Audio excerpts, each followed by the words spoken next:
ओम कृष्णाय वासुदेवाय हरिये परमात्मने प्रणतः क्लेशनाशाय गोविंदाय नमो नमः। नमस्कार दोस्तों, आपके अपने चैनल प्योरिटी ऑफ लाइफ में मैं नीलम शुक्ला आपका बहुत बहुत स्वागत करती हूँ। दोस्तों, चैत्र मास की कृष्ण पक्ष की एकादशी को पापमोचनी एकादशी के नाम से जाना जाता है और जैसा कि नाम से ही पता चलता है, पापमोचनी का मतलब होता है पापों का नाश करने वाली एकादशी।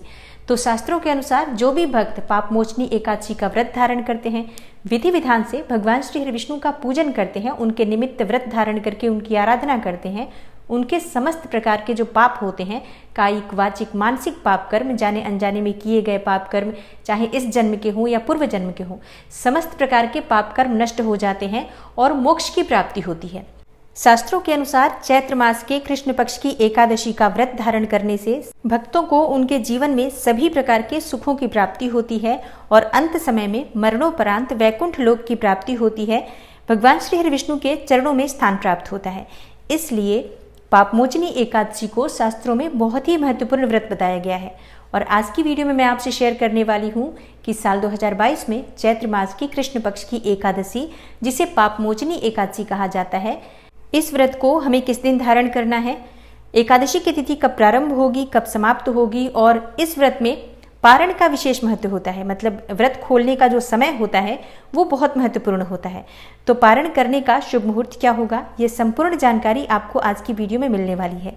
इसके अलावा पापमोचनी एकादशी व्रत की पूजा विधि क्या होगी, व्रत के नियम क्या होते हैं, और आज हमें किस प्रकार से भगवान श्री हरि विष्णु का पूजन करना चाहिए, कौन से विशेष उपाय करने चाहिए जिससे कि इस व्रत का संपूर्ण फल हमें प्राप्त हो। और जिस भी कामना से हम एकादशी का व्रत धारण कर रहे हैं या बिना व्रत किए भी अगर आप पूजा कर रहे हैं, तो आपकी पूजा का, आपके व्रत का संपूर्ण फल प्राप्त हो और आपकी कोई भी मनोकामना हो, पूर्ण हो, इसके लिए आज कौन सा विशेष उपाय करना चाहिए। तो संपूर्ण जानकारी आपको आज की वीडियो में मिलने वाली है। वीडियो को पूरा जरूर देखिए और अगर आपको आज की वीडियो अच्छी लगे तो लाइक भी जरूर कीजिए, शेयर कीजिए फैमिली फ्रेंड्स के साथ। और चैनल पर पहली बार आए हैं, अगर अभी तक आपने चैनल को सब्सक्राइब नहीं किया है, तो आज की वीडियो अगर आपको अच्छी लगे तो चैनल को सब्सक्राइब जरूर कर लीजिए और बेल बटन को भी प्रेस कर लीजिए। इससे ये होगा कि इस चैनल पर जो नई वीडियो अपलोड होंगी उनकी नोटिफिकेशन आपको सही समय पर प्राप्त होगी। दोस्तों, सबसे पहले बात करते हैं पापमोचनी एकादशी व्रत के महत्व के बारे में। तो एकादशी का व्रत रखने से माना जाता है कि व्यक्ति के समस्त प्रकार के पाप कर्म नष्ट हो जाते हैं। यहाँ तक कि ब्रह्म हत्या जैसा महापाप भी इस व्रत को धारण करने से नष्ट हो जाता है। धार्मिक ग्रंथों के अनुसार भगवान श्री कृष्ण ने द्वापर युग में स्वयं इसका महत्व अर्जुन को बताया है। इस एकादशी के व्रत की कथा सुनने मात्र से भी 1000 गोदान के बराबर पुण्य फल की प्राप्ति होती है। तो बहुत महत्वपूर्ण होता है एकादशी का व्रत, और उसमें भी पापमोचनी एकादशी का व्रत। अगर आप व्रत धारण करते हैं तब तो अत्यंत ही श्रेष्ठ है, लेकिन अगर आप किसी भी कारणवश पापमोचनी एकादशी का व्रत धारण नहीं कर पाते हैं तो भी आज के दिन आपको भगवान श्री हरि विष्णु की पूजा जरूर करनी चाहिए। और आज आप चावल का त्याग कर दीजिए, तामसिक चीज़ों का त्याग कर दीजिए। मतलब लहसुन, प्याज, मांस, मदिरा का सेवन आज आप ना करें और पूरे दिन भगवान श्री हरि विष्णु की पूजा आराधना में अपना मन लगाएं। उनके नाम का, उनके मंत्र का स्मरण अगर आज आप करते हैं तो बिना व्रत किए भी आपको व्रत का फल प्राप्त होता है और भगवान श्री हरि विष्णु की कृपा से आपकी जो कामना है वो पूर्ण होती है। और अब जानते हैं कि अगर आप व्रत धारण करना चाहते हैं एकादशी का, तो व्रत के नियम क्या होते हैं और पूजा विधि क्या होती है। देखिए, अगर आप एकादशी का व्रत धारण करना चाहते हैं तो दशमी तिथि के दिन से ही नियम पालन करने चाहिए, क्योंकि धार्मिक शास्त्रों के अनुसार पापमोचनी एकादशी का व्रत धारण करने वाले मनुष्य को दशमी तिथि के दिन तामसिक भोजन नहीं करना चाहिए। मतलब लहसुन, प्याज, मांस, मदिरा का सेवन आज आपको नहीं करना है, पूरी तरह से सात्विक भोजन करना चाहिए। और सूर्यास्त होने के बाद अन्न का सेवन नहीं करना चाहिए, नमक का सेवन नहीं करना चाहिए। तो सूर्यास्त होने से पहले ही आप भोजन कर लीजिए। और दशमी तिथि के दिन ब्रह्मचर्य का पूर्ण रूप से पालन करना चाहिए। संभव हो तो भूमि पर शयन करना चाहिए। एकादशी के दिन प्रातःकाल जल्दी उठकर स्नान इत्यादि करने के बाद सूर्यदेव को जल अर्पित करें। उसके बाद भगवान श्री हरि विष्णु का विधि विधान से पूजन करना चाहिए। पापमोचनी एकादशी पर भगवान श्री हरि विष्णु का पीले पुष्पों से पूजन करें। उन्हें तुलसी दल युक्त भोग अर्पित करें। इससे आपके समस्त प्रकार के पाप नष्ट हो जाते हैं। भगवान श्री हरि विष्णु के सामने शुद्ध घी का दीपक प्रज्वलित करके धूप दीप नैवेद्य उन्हें अर्पित करें। फलों का भोग लगाएं। व्रत रखना चाहते हैं तो अपने दाहिने हाथ में थोड़ा सा जल और पुष्प लेकर व्रत का संकल्प ले लीजिए कि आज आप पापमोचनी एकादशी का व्रत धारण करने जा रहे हैं और अगर आप किसी विशेष मनोकामना से ये व्रत धारण करना चाहते हैं तो अपनी मनोकामना का संकल्प भी भगवान श्री हरि विष्णु के समक्ष लेकर इस व्रत को प्रारंभ कीजिए। व्रत में जाने अनजाने कोई भूल चूक हो जाती है, इसके लिए भगवान श्री हरि विष्णु से क्षमा प्रार्थना कर लीजिए। ओम नमो भगवते वासुदेवाय नमः इस मंत्र का 108 बार जप कर सकते हैं, चाहे तो इससे अधिक भी जप कर सकते हैं। आज आपको विष्णु सहस्त्र नाम का पाठ करना चाहिए, गजेंद्र मोक्ष का पाठ करना चाहिए या संभव हो तो भगवत गीता का पाठ करना चाहिए। दिन भर आपको व्रत धारण करना है, निर्जल या फलाहार जिस भी प्रकार से आप व्रत धारण करना चाहते हैं कर सकते हैं। शाम के समय भगवान श्री हरि विष्णु का फिर से विधि विधान से पूजन कीजिए। और शास्त्रों में रात्रि में जागरण का विधान है।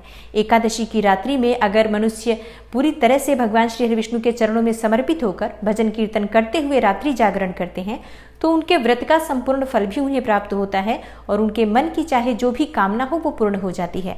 तो जितना भी समय संभव हो जागकर भगवान श्री हरि विष्णु के नाम का मंत्र का स्मरण करते रहें। और एकादशी की रात्रि में अगर आप अखंड दीपक प्रज्वलित करते हैं भगवान श्री हरि विष्णु के सामने और वहीं बैठकर भगवत गीता का पाठ करते हैं तो इससे आपको समस्त प्रकार के पापों से मुक्ति मिल जाती है। यहाँ तक कि शास्त्रों में कहा गया है कि अगर भगवान श्री हरि विष्णु के सामने एकादशी के दिन भगवत गीता का पाठ किया जाता है तो इससे आपके पितरों को भी मोक्ष की प्राप्ति होती है। तो संभव हो तो जरूर कीजिए। और अगले दिन प्रातःकाल जल्दी उठकर स्नान इत्यादि करने के बाद भगवान श्री हरि विष्णु का पूजन करें, सूर्यदेव को जल अर्पित करें। उसके बाद शुद्ध सात्विक भोजन बनाकर भगवान श्री हरि विष्णु को भोग अर्पित करें और स्वयं भी शुभ मुहूर्त में पारण करें। लेकिन शास्त्रों के अनुसार स्वयं व्रत खोलने से पहले मतलब पारण करने से पहले अगर किसी ब्राह्मण को घर बुलाकर भोजन कराया जाता है तो इसका बहुत ही श्रेष्ठ फल प्राप्त होता है। लेकिन अगर किसी ब्राह्मण को घर बुलाना संभव न हो तो किसी ब्राह्मण के निमित्त भोजन की सामग्री निकाल दीजिए। कच्ची सामग्री निकालकर आप किसी मंदिर में दान कर सकते हैं या किसी पुजारी को ब्राह्मण को दान कर सकते हैं।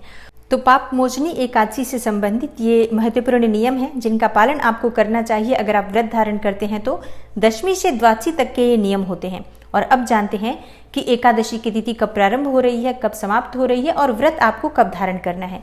देखिए, पाप मोचनी एकादशी की तिथि प्रारंभ हो रही है रविवार को 27 मार्च को शाम 6:04 पर और एकादशी की तिथि समाप्त हो रही है सोमवार को यानी कि 28 मार्च को शाम 4:15 पर। तो व्रत हमें कब धारण करना है? व्रत हमें धारण करना है 28 मार्च यानी सोमवार के दिन, क्योंकि इस दिन हमें सूर्योदय कालीन तिथि प्राप्त हो रही है। और पारण यानी व्रत खोलने का जो शुभ मुहूर्त होगा वो 29 मार्च मंगलवार को सुबह 6:15 से 8:43 तक होगा। एकादशी व्रत का पारण हमेशा द्वादशी तिथि समाप्त होने से पहले कर लेना चाहिए। तो द्वादशी तिथि समाप्त होने का समय है मंगलवार के दिन 29 मार्च को दोपहर 2:38 पर। दोस्तों, पाप मोचनी एकादशी के दिन अगर आप तुलसी की परिक्रमा करते हैं 11 परिक्रमा और शुद्ध घी का दीपक तुलसी के सामने प्रज्वलित करते हैं, ओम नमो भगवते वासुदेवाय नमः इस मंत्र का जप करते हैं तो निश्चित ही आपके मन की जो कामना होती है वो पूर्ण होती है। तो आशा करती हूँ कि आज की वीडियो आपको ज़रूर पसंद आएगी। अगर आपको आज की वीडियो अच्छी लगी हो, थोड़ी सी भी आपके लिए हेल्पफुल हो तो वीडियो को लाइक ज़रूर कीजिए, शेयर कीजिए फैमिली फ्रेंड्स के साथ। और चैनल पर पहली बार आए हैं, अगर अभी तक आपने चैनल को सब्सक्राइब नहीं किया है तो आज की वीडियो अगर आपको अच्छी लगे तो चैनल को सब्सक्राइब जरूर कर लीजिए और बेल बटन को भी प्रेस कर लीजिए। इससे ये होगा कि इस चैनल पर जो नई वीडियो अपलोड होंगी उनकी नोटिफिकेशन आपको सही समय पर प्राप्त होगी। मैं मिलती हूँ आपसे अगली वीडियो में, तब तक के लिए नमस्कार।